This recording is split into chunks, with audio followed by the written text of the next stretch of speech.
सब लोग ध्यान से सुन लो। ये हैंडगन तो ठीक है, लेकिन ये हाई रेंज की गोलियां हम इस्तेमाल नहीं कर सकते, क्योंकि ये गोलियां सरहद पर सोल्जर्स इस्तेमाल करते हैं और शूटिंग रेंज के खेल में हाई रेंज की गोलियां इस्तेमाल करना गैर कानूनी है और हम कानून के लफड़े में नहीं पड़ना चाहते। Okay guys, ready? Yes sir. अब आप सभी लोग अपने अपने शूटिंग गॉगल्स और हेडफोन लगाएं।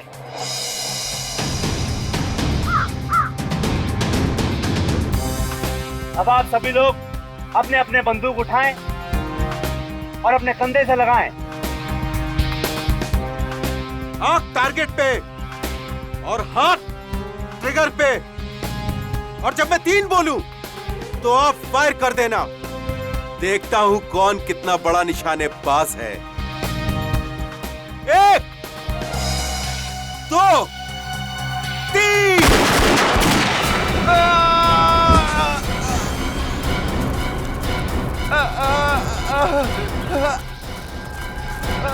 सर रोहित को गोली लगी। अरे कहाँ लगी इस गोली? शोल्डर पे। अरे ओह गॉड, मुझे बचा लो सर, मैं मरना नहीं चाहता सर। कुछ नहीं होगा तुम्हें, तुम घबराओ नहीं। ईशान, ये क्या किया तुमने? मार दिया इसको। Have you gone mad? तुमने सेटेंडर पे गोली क्यों चला दी? इसे फौरन हॉस्पिटल लेके जाना होगा। चलो सर आप सही कह रहे, जल्दी जल्दी जल्दी ले चलिए। चलो चलो। ये आपने सही नहीं किया ईशान। अरे बकवास मत करो। हाँ, इसमें ईशान की गलती नहीं है। सिर्फ तुम लोगों को मालूम था ना यहाँ शूटिंग रेंज पे फायरिंग हो रही है, फिर तुम लोग यहाँ क्या कर रहे थे? सर पर इसमें इन लोगों की क्या गलती है? ये लोग तो रेंज से हट के खड़े थे। गलती तो ईशान की है। इसे इतना टेढ़ा निशान क्यों लगाया? हाँ, खुद को स्टेट लेवल का शूटर कहते हो तुम? हर शूटर को यह सिखाया जाता है कि हैंडगन चलाना कितनी जिम्मेदारी का काम है। करेक्ट। और तुम इतने सीनियर शूटर होने के बाद भी इतनी बड़ी जिम्मेदारी कैसे भूल सकते हो? ईशान, तुम तो भगवान से प्रार्थना करना शुरू कर दो, क्योंकि अगर इस अटेंडेंट को कुछ हो जाता है ना तो तुम तो बुरे फंसे। मैं अकेला क्यों फंसूंगा? अरे फंसेगे तो ये भी। अरे दिमाग खराब करके रखा है मेरा। अरे कुछ भी गोली मारती ऊपर से। कौन बोल रहा है? हैं?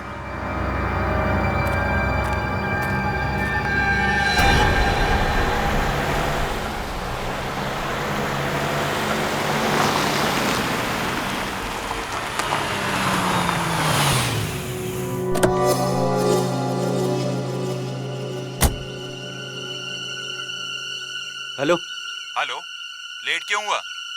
लेट क्यों हुआ? रास्ते में ट्रैफिक बहुत था, आ गया हूं ना। अंदर आ जाओ। अंदर? मैं अंदर आ गया हूं। सामने एक रूम दिख रहा है?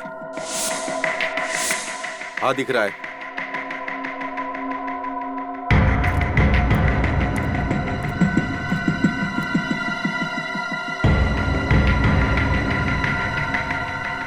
बोल अब।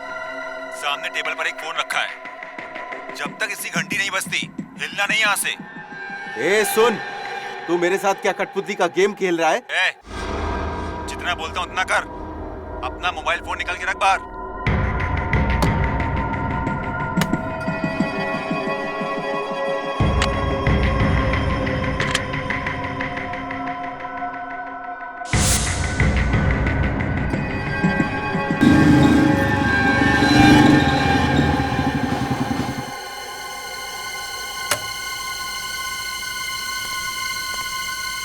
हेलो। हाँ,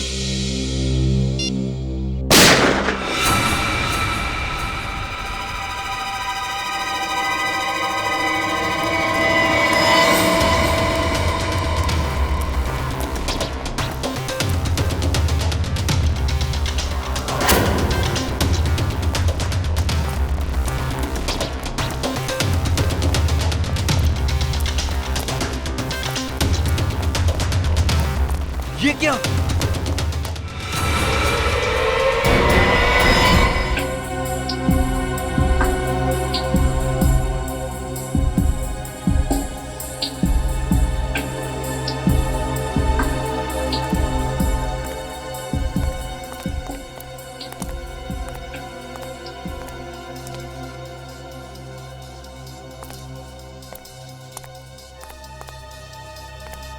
तुम यहाँ क्या कर रहे थे? सर, मैं तो एक लड़की की मदद कर रहा था। वो बेचारी अपने पति को ढूंढ रही थी और मुझे कहा कि इस मिल के अंदर आके ढूंढो। मैं यहाँ पे आ गया और मुझे आते से यहाँ पर गोली चलने की आवाज सुनाई दी और मैं यहाँ भाग के आ गया। जब तुम यहाँ पे आए तो इन दोनों लाशों के अलावा किसी और को भी देखा था? नहीं सर। आप जानते हैं कि ये दोनों कौन है? सर पता नहीं सर। आप इस मिल के मालिक हैं और आप जानते नहीं कि ये दोनों अंदर कैसे आए? हाँ?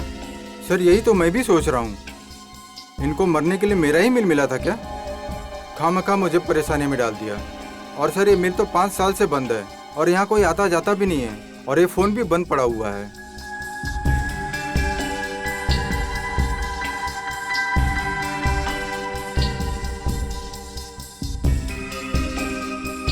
कोई वॉचमैन नहीं है यहाँ पे? सर था एक वॉचमैन, लेकिन बच्चों की छुट्टियां होने की वजह से वो 1 महीने पहले गांव चला गया।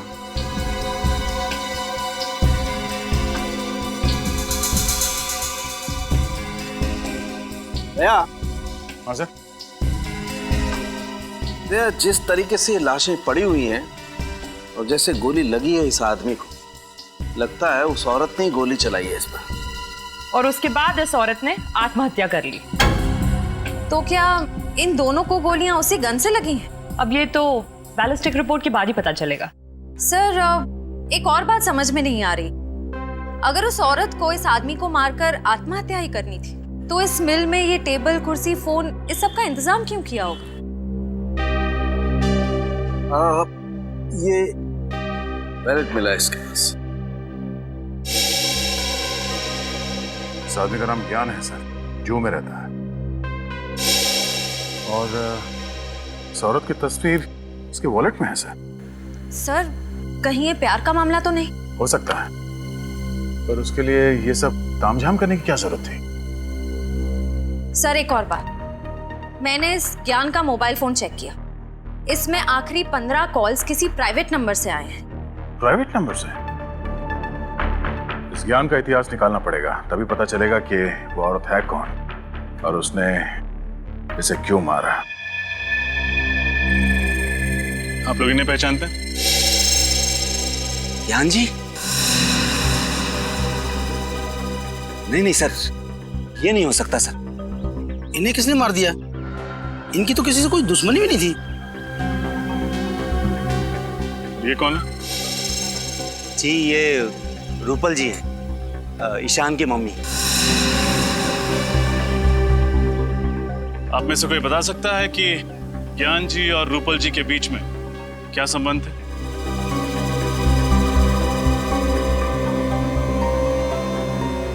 देखिए, हमें शक है कि रूपल जी ने ही ज्ञान जी का खून किया है और फिर खुद को गोली मार के आत्महत्या कर ली। सर रूपल जी और ज्ञान जी की तो सगाई हुई थी और वो दोनों अगले ही महीने शादी करने वाले थे, लेकिन क्या सर, लेकिन ईशान को ये रिश्ता मंजूर नहीं था। ये ईशान कहाँ है? जी वो रहा।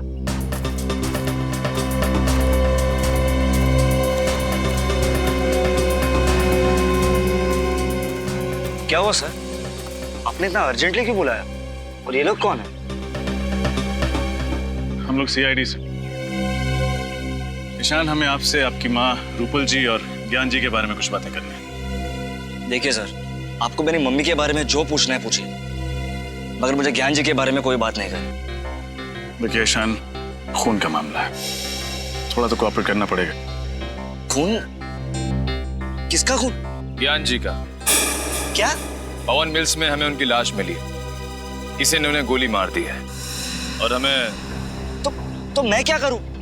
मैं मानता हूं कि मैं उनसे नफरत करता था, पर मैंने उन्हें नहीं मारा। जी नहीं, आपने नहीं, लेकिन आपकी माँ ने उन्हें मारा और उसके बाद उन्होंने आत्महत्या कर ली। क्या? माँ ने आत्महत्या? ये आप क्या कह रहे हैं सर? मेरी ईशान, मैं आपका दर्द समझ सकता हूँ। क्या आपको लगता है कि आपकी माँ ने आत्महत्या की होगी? बिल्कुल नहीं सर, वो तो कितनी खुश थी सर, हमेशा की तरह टाइम पे उठी भी, योगा की और 9 बजे ऑफिस के लिए निकल गई।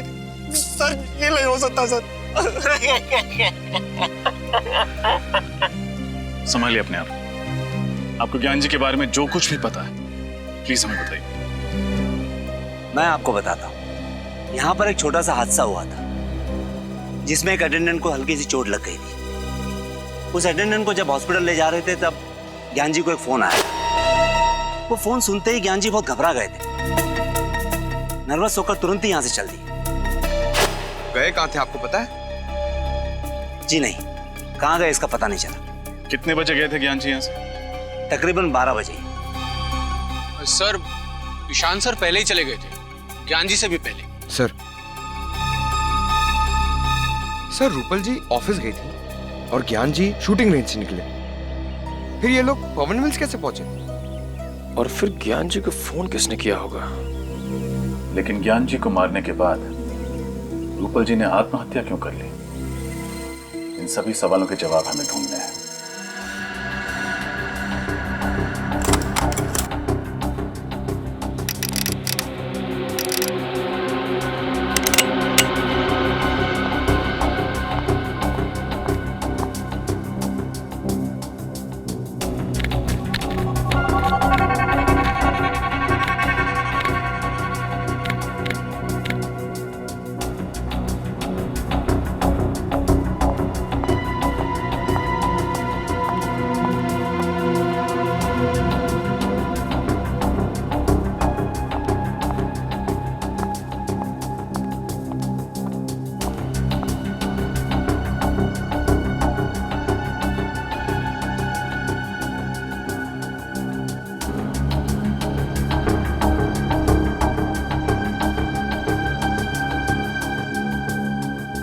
फाइल संभाल लेना, मैं फायर करने जा रही हूँ।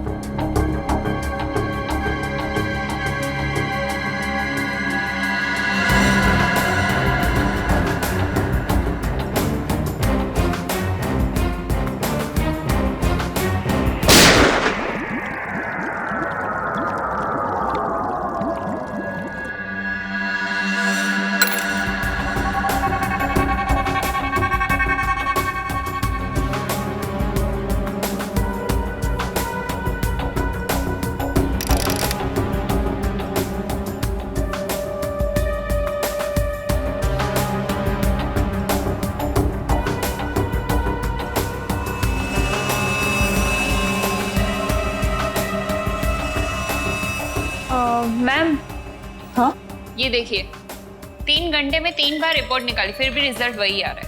क्या रहा रिजल्ट? मैम आप खुद चौंक जाएंगी, देखिए तो सही। ये देखिए। अरे ये क्या? जो सोचा था उसका बिल्कुल उल्टा निकला। रूपल की मौत ज्ञान जी की मौत के 6 घंटे पहले हुई है। चेक कर लो अच्छी तरीके से, देखो कुछ मिलता है क्या।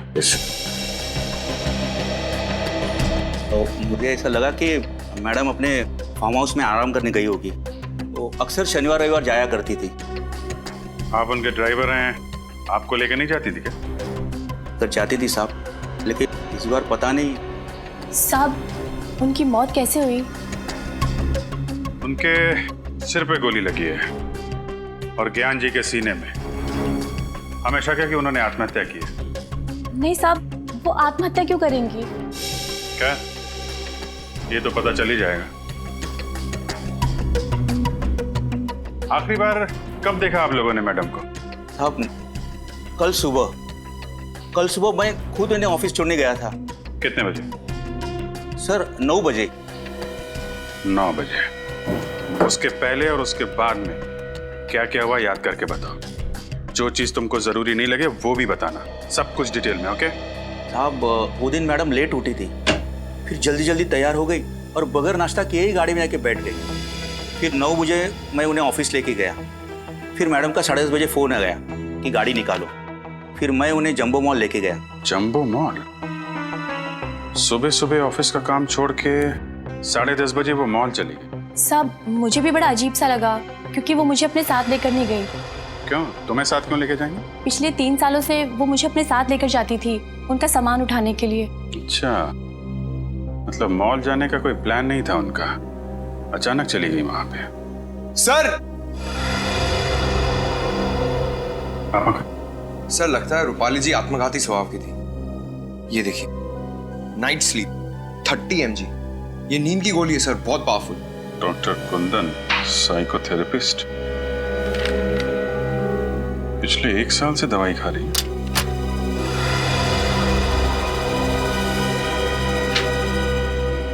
इधर आओ सर। ये रूपल मैडम किस चीज की दवाई खा रही थी? क्या बीमारी थी? अक्सर उन्हें मिर्गी के दौरे पड़ते थे, लेकिन 6 महीने से उनकी हालत में काफी सुधार था। सर सही देखिए, रूपल जी के लॉकर में पिस्टल मिली, लाइसेंस के साथ। License pistol? इसका मतलब रूपल जी ने आत्महत्या नहीं की है? सर मैं कुछ समझा नहीं। अगर उन्हें आत्महत्या करनी होती तो अपनी पिस्टल से करती ना, या अपने घर में करती। घर से इतनी दूर मिल में जाके आत्महत्या क्यों करेंगे? सर हो सकता है रूपल ज्ञान जी को मारना चाहती थी, इसलिए इतनी दूर मिल में गई। ज्ञान जी को भी मारने के लिए अपनी पिस्टल साथ में लेके जाती विनीत। ये मामला कुछ और ही है। सर आपको किस पे शक है? फिलहाल तो सारी कड़ियां बिखरी हुई हैं। शॉपिंग मॉल, नींद की गोली, डॉक्टर का प्रिस्क्रिप्शन और लाइसेंस्ड गन। इन कड़ियों को जोड़ने पे ही पता चलेगा ज्ञान जी और रूपल जी के साथ क्या हुआ था। सर ज्ञान जी और रूपल जी दोनों टॉक नाउ कंपनी का मोबाइल यूज करते थे और मोबाइल कंपनी के मैपिंग के हिसाब से रूपल जी कल दोपहर 1 बजे जंबो मॉल में थी पंडारा रोड पर, और तब से उनका मोबाइल ऑफ आ रहा है। और ज्ञान जी? सर ज्ञान जी की लोकेशन ये देखिए सर।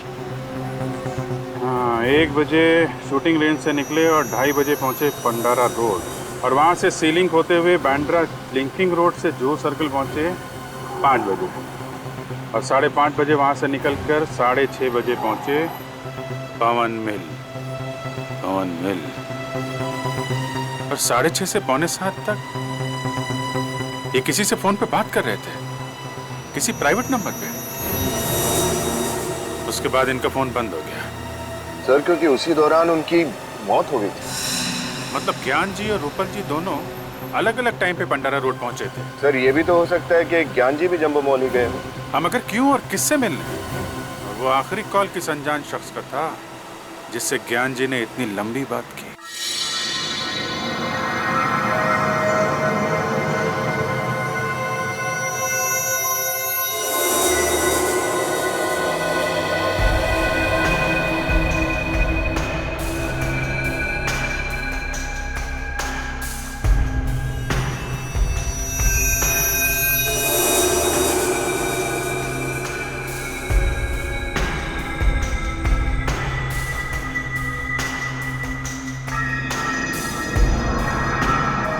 रतन जी सर। आज हमें किसी भी हालत में स्टॉक्स की पूरी डिटेल मैनेजर को देनी है। जी सर। एक्चुअली में ये काम पिछले हफ्ते ही हो जाना चाहिए था, पता है तुम्हें? Sir I am sorry sir, मेरी तबीयत खराब हो गई थी, इसके लिए मैं नहीं आ पाया था सर। जानता हूँ मैं। अब ऐसा करो, जल्दी जल्दी बताओ कौन कौन सी गोलियाँ स्टॉक में हैं और कितनी हैं। जी सर, ये 315 बोर की सर 21 गोलियाँ हैं, और इसी का कर्टन एक पैक है सर इधर। सर ये 12 बोर की 50 गोलियाँ हैं, और ये हैं 9 mm की इम्पोर्टेड रिवॉल्वर की गोलियाँ। कितनी हैं? 35। और सर 9 mm पिस्टल की गोलियों का बॉक्स है 2 3। ये क्या? ये बॉक्स तो खुला हुआ है। हाँ सर। तो तुमने ये बात मुझे पहले क्यों नहीं बताई? सर मुझे लगा कि ये बॉक्स आपने खोला होगा। अरे पागल हो गए हो क्या तुम? अगर ये बॉक्स मैंने खोला होता तो क्या मैं तुमसे सवाल करता? और ये क्या? इसमें 6 गोलियां गायब है, कहाँ गई वो 6 गोलियां? सर मुझे नहीं मालूम सर। सर आप मुझ पर शक कर रहे हैं सर। तो फिर क्या करूं? तुम्हारे अलावा और किसकी हिम्मत हो सकती है यहाँ से गोलियां ले जाने की? सर मैं पिछले 5 सालों से यहाँ काम कर रहा हूँ, और सर 5 सालों में एक भी खाली कारतूस इधर से उधर नहीं हुआ। सर ये 6 गोलियां मैं क्यों चुराऊंगा सर? मैंने नहीं की चोरी सर इसकी। देखो रतन जी सर, यह एक कानूनी अपराध है, और अगर इन गोलियों की वजह से कुछ हो गया ना तो उसके लिए हम दोनों को जिम्मेदार ठहराया जाएगा। इसलिए मुझे इस बात की रिपोर्ट मैनेजर को करनी होगी। और हाँ, वो कल तुम शूटिंग रेंज से कहीं बाहर नहीं गए थे क्या? हाँ सर, सुबह में मैं शूटिंग रेंज का दरवाजा खोलकर बाथरूम तक गया था सर। तो सर मैंने देखा कि ईशान और जिया इधर आए। ईशान और जिया, वो भी सुबह सुबह? सर मैंने भी तो ये सवाल उनसे पूछा, लेकिन उन्होंने कोई जवाब नहीं दिया और सीधा अंदर चले गए सर। उन दोनों का सुबह सुबह यहाँ आना और शाम को मिस्टर ज्ञान का खून हो जाना, ये दोनों बातें संयोग नहीं हो सकती रतन। सर आपका मतलब है कि ईशान ने ही ज्ञान जी को? डॉक्टर तारिका, प्लीज मजाक मत कीजिए, ये हो ही नहीं सकता। फ्रेडी से मैं मजाक नहीं कर रही हूँ, आइए दिखाती हूँ। ये देखिए, रूपल की मौत दोपहर को 1 और 2 बजे के बीच हुई थी और ज्ञान जी को शाम को 6 और 7 बजे के बीच मारा गया था, ठीक उसी गन से जो गन हमें रूपल के हाथों से मिली थी। तो मतलब पहले रूपल जी का खून किया गया दोपहर को, और उसके बाद ज्ञान जी को मारा गया शाम को, और फिर उसी गन को मरी हुई रूपल के हाथों में थमा दिया। मतलब रूपल जी ने आत्महत्या नहीं की है, किसी ने प्लानिंग के साथ खून किया है उसका। हाँ, इस बात को साबित करने के लिए मेरे पास सबूत है। रूपल के पेट में से मुझे अजीनोमोटो, सोया सॉस और विनेगर के कुछ अंश मिले। डॉक्टर तारिका, ये सारी चीजें तो चाइनीज खाने में होती है ना? हाँ फ्रेडी सर, रूपल ने मरने से पहले चाइनीज खाना खाया था और इसके पेट में से मुझे भारी मात्रा में सिपोक्सिन मिला है, जो नींद की दवाई बनाने में इस्तेमाल किया जाता है। मतलब इन्होंने नींद की गोली ली थी या धोखे से दी गई थी, ये तो नहीं बता सकते, लेकिन जाहिर है जो इंसान नींद में होता है वो आत्महत्या तो नहीं कर सकता, क्योंकि मानसिक तौर पे वो इतना होश में ही नहीं होता है कि वो आत्महत्या कर सके। सर, जहां पर रूपल जी ने चाइनीज खाना खाया था, वो नींद की गोलियां शायद वहीं पे दी गई होगी। हो सकता है फ्रेडी, दया सर को इन्फॉर्म कर देता हूँ।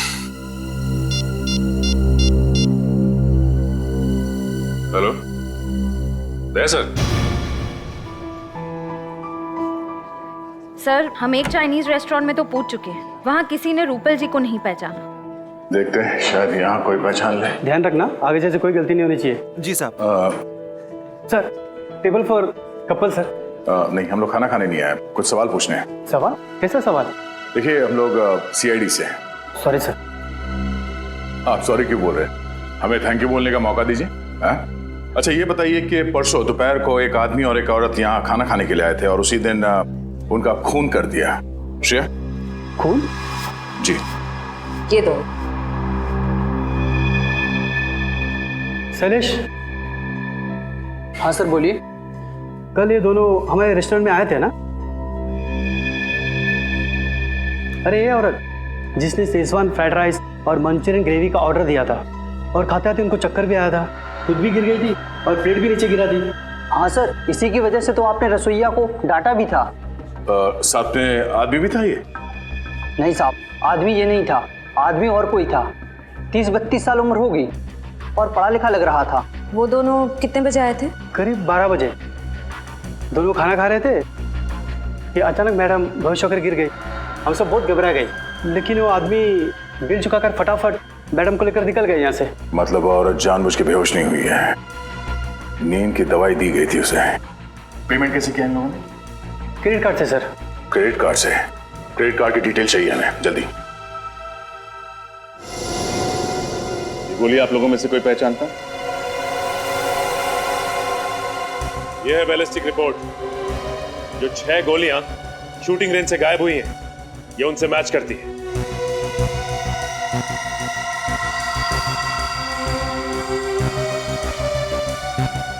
बोलो जिया, तुमने ही चुराई थी नहीं गोली? सर आप ये क्या कह रहे हैं? मैंने कोई चोरी नहीं की है। झूठ मत बोलो, कल सुबह सुबह ईशान के साथ तुम ही आई थी ना यहाँ? हाँ सर, ये बात सच है कि कल मैं और ईशान सुबह सुबह जल्दी पहुंच गए थे, लेकिन इसका मतलब ये तो नहीं कि मैंने कोई चोरी की हो। इनफैक्ट मैं तो अपनी जगह से हिली तक भी नहीं थी। बट यस, ईशान लगभग 15 मिनट के लिए कहीं गायब हो गया था, है ना ईशान? नहीं, मैंने किसी को नहीं मारा।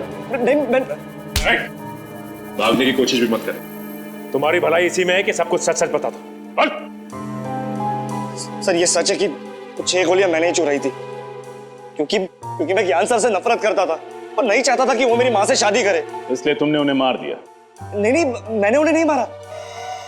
ज्ञान सर को मारने के इरादे से मैंने गन में चुराई हुई 6 गोलियां डाली थी और उनका पीछा करते करते मैं पंडारा रोड के जंबो मॉल तक भी पहुंच गया था।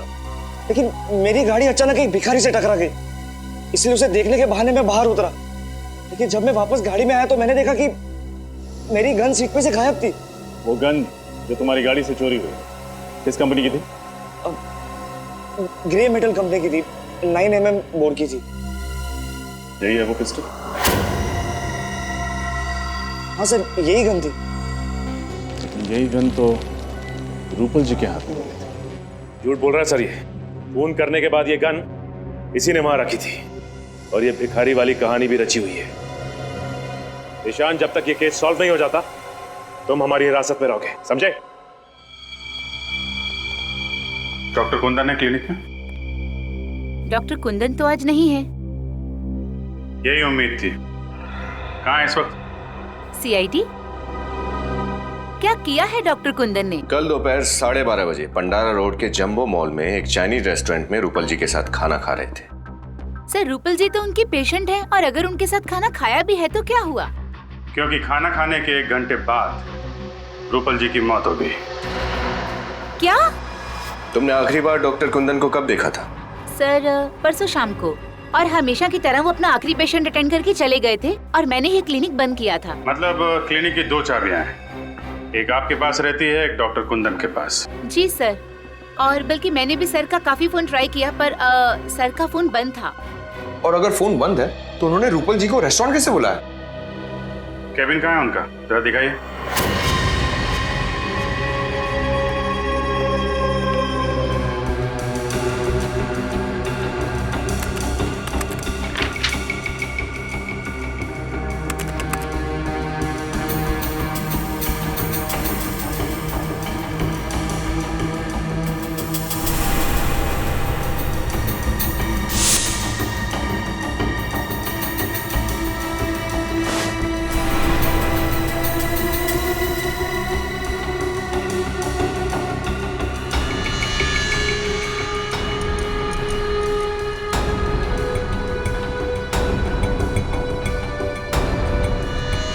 ये खून से सने हुए बाल क्या कर रहे हैं आप? सर मुझे कुछ नहीं मालूम, बल्कि मुझे तो सर के केबिन में आने की परमिशन तक नहीं थी। मिशन नहीं थी? लगता है खाना खाने के बाद कुंदन जी यहाँ रूपल के साथ आए, यहाँ पे उसका खून किया और फिर लाश वहां ठिकाने लगा दी। सर, आपका अंदाजा ठीक निकला सर। ये देखिए, लेडीज सैंडल और खून में सने हुए ग्लव्स। ये तो रूपल जी के हैं। आपको कैसे मालूम? वो सर, एक्चुअली मुझे ना इन सैंडल्स का डिजाइन बहुत पसंद था, बल्कि मैंने रूपल जी से पूछा भी था कि उन्होंने ये कहाँ से खरीदे। अगर रूपल जी का खून डॉक्टर कुंदन ने किया है तो फिर ज्ञान जी को भी इसी ने मारा होगा। सर, एक बहुत अजीब बात है। डॉक्टर कुंदन एक साइकोथेरेपिस्ट है, फिर उन्होंने मेडिकल स्कूल में मुर्दों की परीक्षण की परमिशन क्यों मांगी? हाँ? डॉक्टर कुंदन तो जिंदा लोगों के दिमाग का इलाज करते हैं, तो फिर मुर्दा घर में मुर्दों से क्या बात करने गए थे? चाहता क्या है आदमी?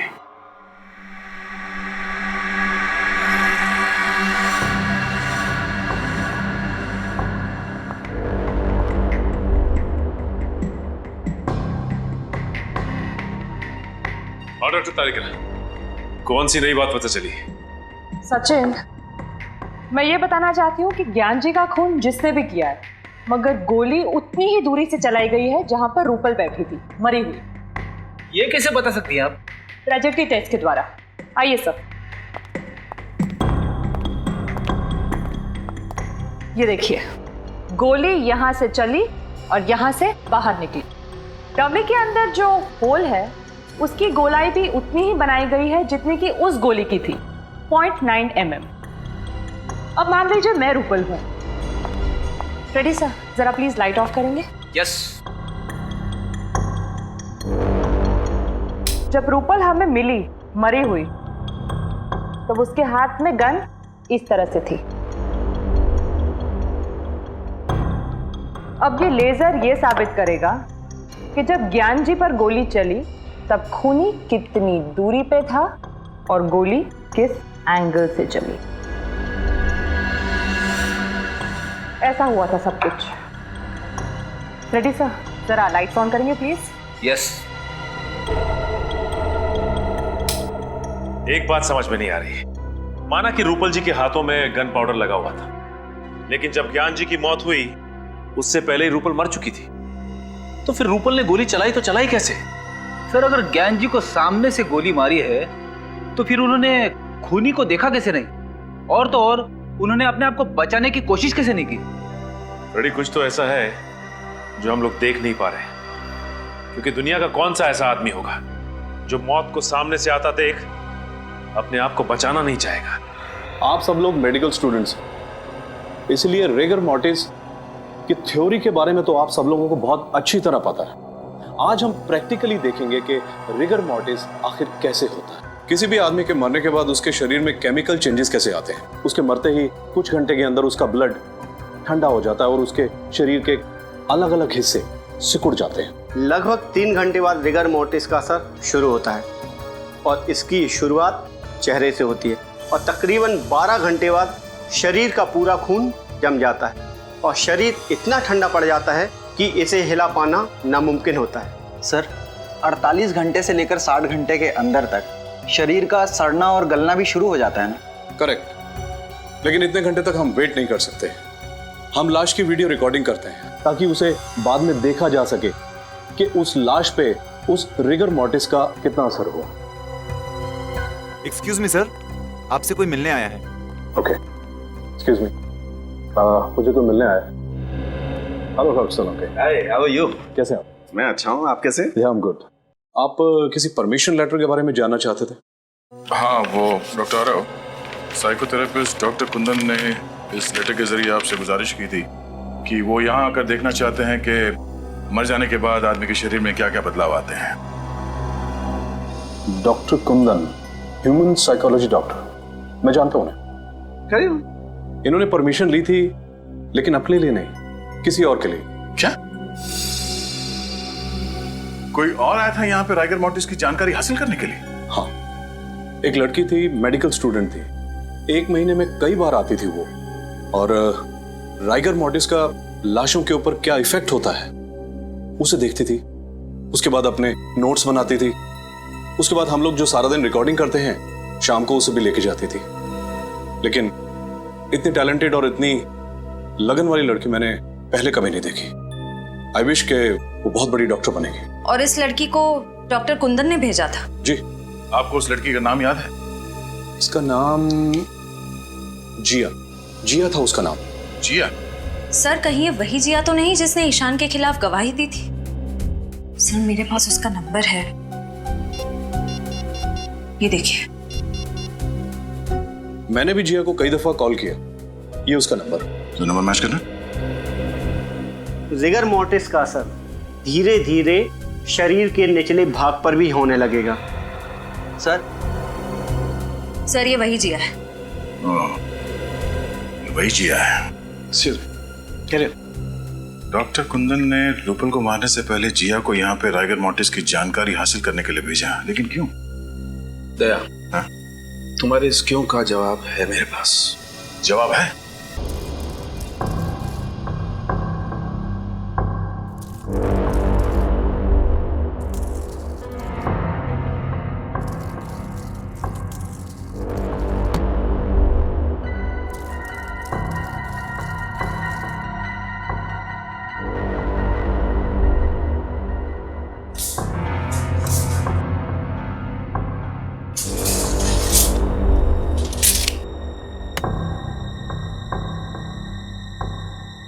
तो सब कुछ वैसे के वैसे ही सेट हो गया है जैसे कि लाश हमें मिली थी।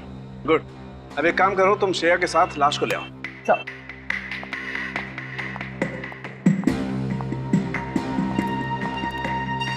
डॉक्टर साहब, यहाँ पे पुतला, बाहर उस लड़की की लाश, अब यहाँ पर क्राइम सीन को रिकंस्ट्रक्ट करने की कोशिश कर रहे हैं क्या? हाँ दया, बिल्कुल वही कर रहा हूँ।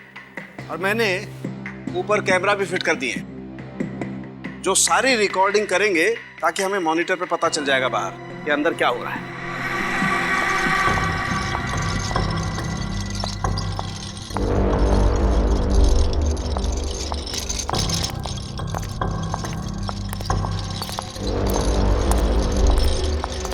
सालोंखे सर, इस औरत की लाश का क्या करेंगे आप? अभी पता चल जाएगा श्रेया। तुम एक काम करो, इस लाश को उस कुर्सी पर ठीक वैसे ही बैठा दो जैसे रूपल की लाश मिली थी। ओके।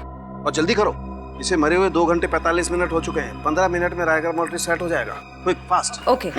गुड।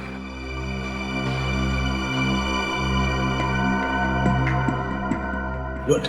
तारिका, अब तुम एक काम करो, बाहर जाकर के मॉनिटर चेक करो, देखो कि सारे कैमरा सही तरीके की रिकॉर्डिंग कर रहे हैं या नहीं।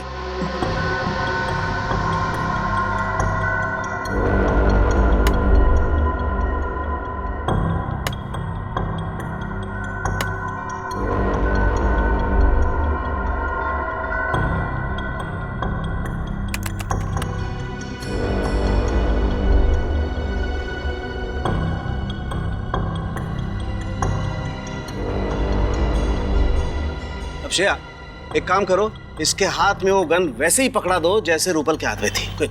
सर। और ध्यान से श्रेया, गन में गोलियां भरी हुई हैं।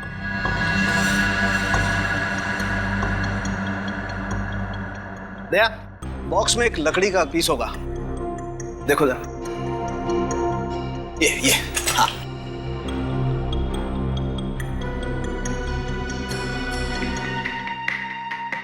दया, लाश में रायगर मोर्टिस सेट होना शुरू हो गया है। अच्छा, तो सर मॉनिटर रूम में चल के देखते हैं आपकी मेहनत क्या रंग दिखाती है। चल।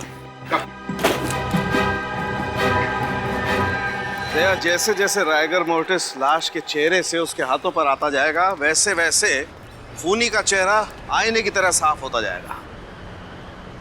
सर, जब ज्ञान जी को गोली लगी थी उस वक्त रूपल जी की मौत करीब 6 घंटे हो चुके थे, तो क्या हमें और 3 घंटे इंतजार करना पड़ेगा? इंतजार तो करना पड़ेगा दया। खूनी के दिमाग को परखना है तो थोड़ा इंतजार तो करना पड़ेगा। क्या सोच रहे हैं सर? श्रेया, अगर ये खून पहले से प्लान था तो हो सकता है कि चिंटू को यहाँ पे जानबूझ के भेजा गया। चिंटू का यहाँ पे आके लाश देखना भी प्लान हो, क्योंकि अगर चिंटू यहाँ पर नहीं आता तो हमें पता नहीं चलता इस लाश के बारे में। हो सकता है सर, लेकिन चिंटू कह रहा था कि उसे यहाँ किसी औरत ने भेजा था। हो सकता है खूनी कोई औरत ही है। इस केस में 2 औरत है, एक ये रूपल जो मर चुकी है और दूसरी ओह नो, इस चिंटू को फौरन यहाँ बुला।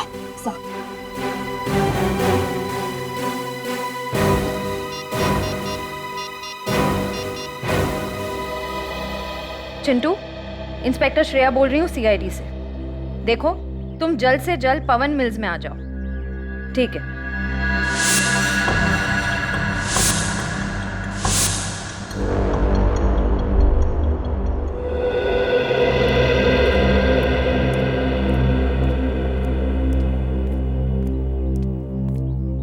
मैंने कुछ नहीं किया सर, मैंने जो कुछ देखा था आपको बता दिया। देखो चिंटू, घबराओ मत। तुमने बताया कि एक लड़की तुम्हें यहाँ पे लेके आई। जी सर। उस लड़की को देखोगे तो पहचान लोगे? हाँ? क्या ये लड़की थी वो? सर ये वही है सर। पक्का यही थी वो? यही है। इसका मतलब दोनों खून के पीछे जिया है।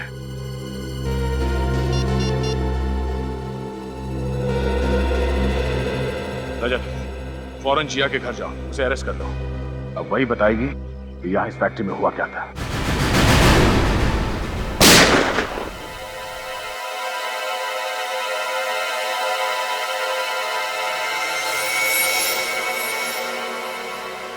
CID? वो भी इस वक्त? जिया जी, इतनी रात को आप शूटिंग रेंज में हो सकती हैं, तो हम क्यों नहीं? क्या मतलब क्या है आपका? मतलब ये कि आप एक मेडिकल स्टूडेंट हैं और एक मेडिकल स्टूडेंट को गन्स और गोलियों में दिलचस्पी। क्यों? मुझे शूटिंग का शौक नहीं हो सकता है क्या? हो सकता, लेकिन मुर्दा घरों में जाकर रेगा मोर्टिस की पढ़ाई करना, ये बात कुछ हजम नहीं हुई। पवन मिल्स में एक आदमी को भेजना ताकि वो गोली की आवाज सुन के CID को खबर कर सके, ये बात भी कुछ हजम नहीं हुई जिया जी। मतलब आप लोगों को सब पता चल गया? जी हाँ, और हम ये भी जानते हैं कि तुम्हारे साथ एक और आदमी भी है जो तुम्हें ये सब काम करवा रहा है। बताओ कौन है वो? जी वो मैं।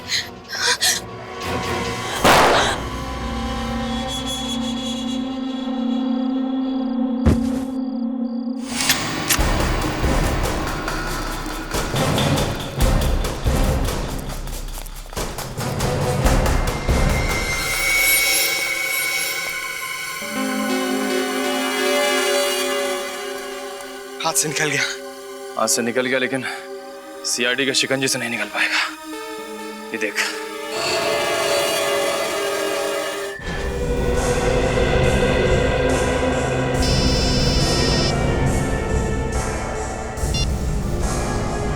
हेलो। हाँ क्या? ठीक है, तुम उस गन को संभाल के रखना, वो गन ही हमें खूनी तक पहुंचाएगी। ओके।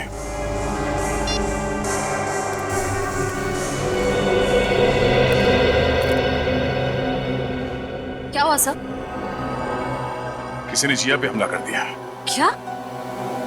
यानी खूनी कोई और ही है? हाँ डॉक्टर साहब, और कितना वक्त लगेगा? बस 5 मिनट तैयार। 5 मिनट के अंदर ये रायगर मोर्टिस इसके हाथों से सेट होना शुरू हो जाएगा बस।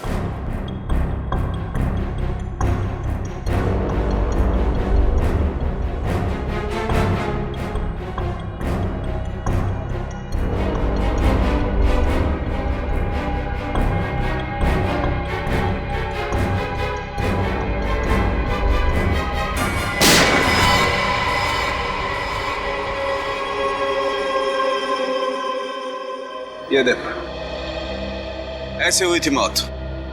पर अगर ज्ञान जी के सामने रूपल जी की लाश थी तो उन्हें वो लाश दिखी कैसे नहीं? इसका मतलब है जरूर कुछ तो होगा ज्ञान जी और रूपल जी के बीच, जिसकी वजह से ज्ञान जी को रूपल जी की लाश नहीं दिखी। लेकिन क्या? अंदर चल के देखते हैं सर।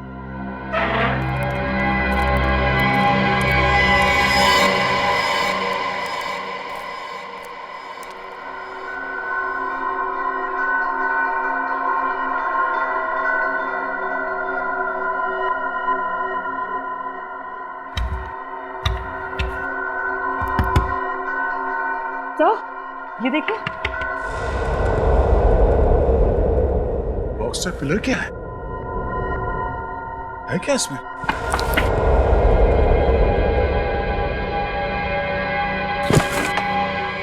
अरे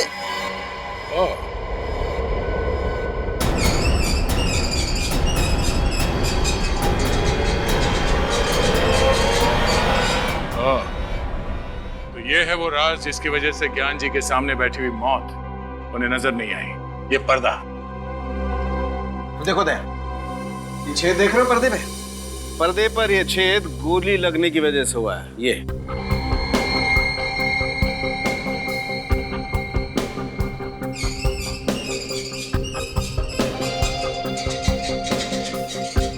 सर इस तरफ बैटरी और सेंसर भी लगा हुआ है। बैटरी और सेंसर? ओह, यानी कि जैसे ही गोली चली इस पर्दे पे झटका लगा और उस सेंसर को पता चल गया और ये पर्दा बंद हो गया। इसीलिए जब हम लोग यहाँ पर आए थे तो हमें ये पर्दा नहीं दिखा। तो शायद जब ये गोली चली ज्ञान जी के ऊपर, खूनी यहीं पर था, तो सोच समझ के प्लानिंग की है उसने। मगर सर ये किसका काम हो सकता है? वही जिसे गन्स, गोलियां और राइगर मोर्टिस की बहुत अच्छी जानकारी है, और वो एक ही आदमी हो सकता है।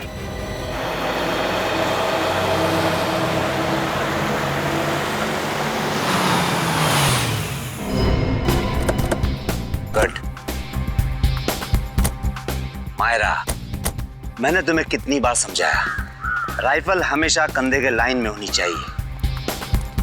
ऐसे, बिल्कुल ऐसे। Okay sir. Okay okay. अब गोली बिल्कुल निशाने पे लगेगी।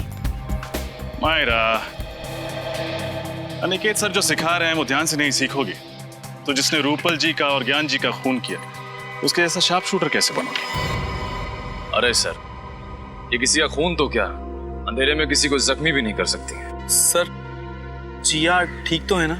जिंदा है, लेकिन अफसोस की बात यह है कि खूनी अभी भी पकड़ा नहीं गया। सर तो फिर आप लोग खूनी को पकड़ते क्यों नहीं? आप जानते हैं खूनी कौन है? खूनी को मैं नहीं तो सर। मगर हम जानते हैं कि खूनी इसी शूटिंग रेंज में। आप हम लोगों पे शक कर रहे हैं? शक ही नहीं, पूरा यकीन है कि खूनी आप ही में से कोई एक है। कौन है वो? पहले आप ये बताइए कि शूटिंग रेंज में बिना चेकिंग के गोली या गन लाना या ले जाना मुमकिन है? नहीं, बिल्कुल नहीं, क्योंकि हमारी सिक्योरिटी बहुत चुस्त है। बिल्कुल सही कहा आपने। अब जरा ये देखिए, ये वही गन है जिससे जिया पर हमला हुआ था। क्या इस तरह की गन आपके शूटिंग रेंज में इस्तेमाल होती है? नहीं सर, इस तरह की गन तो हमारे यहाँ पर इस्तेमाल नहीं होती।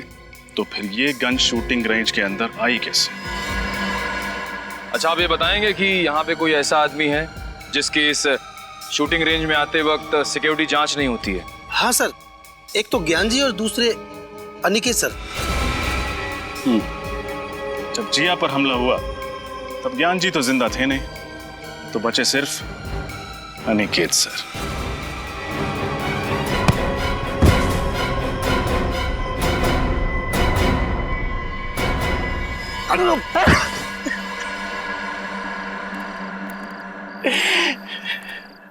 हाँ, मैं खूनी हूं। मैंने ही रूपल का खून किया है। दरअसल मुझसे ज्ञान और रूपल का रिश्ता देखा नहीं जाता था। मैं रूपल को तब से चाहता था जब वो मेरे साथ कॉलेज में पढ़ा करती थी।